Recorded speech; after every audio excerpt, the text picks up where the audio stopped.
Nigel, I'm 58, I'm the huntsman for Waitemata Hunt. Hunting evolved as a community occupation for people to get in and help sort out vermin that were terrorising communities. That's where it comes from. We are a drag hunt, so we don't chase live animals, but we simply celebrate the tradition of the community coming together to help solve a problem. If you like, it's a little bit of touch of primal in a world obsessed with health and safety. Probably the best way to describe it. Hunting falls into place for me, works for me. I've ridden horses all my life, I've dealt with dogs all my life, so the hounds were not a particularly difficult thing for me to master initially. You interact with hounds and horses all the time. You're basically putting on a show using hounds and horses as your props. So that's why I got into it. That's how I feel about it. I think you'll find most huntsmen feel the same way. Hounds are named by letters of the alphabet. Each year you use the next letter along in the alphabet. Ours, we're up to the A's. We have 3 pups out this season. Abel, Awesome, and Ajax. The ones before that were the Zeds, Zabeel, Zara, Zorro, and Zephyr. And we just keep our 2 or 3 hounds a season, as much as our pack needs to carry on. So we newly enter 2 or 3 pups every season.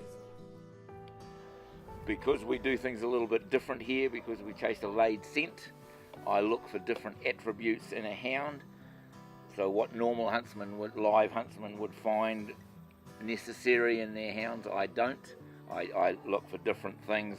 Part of the show is making a lot of noise, and I look for hounds that specifically do that. So I will take hounds that other huntsmen don't want.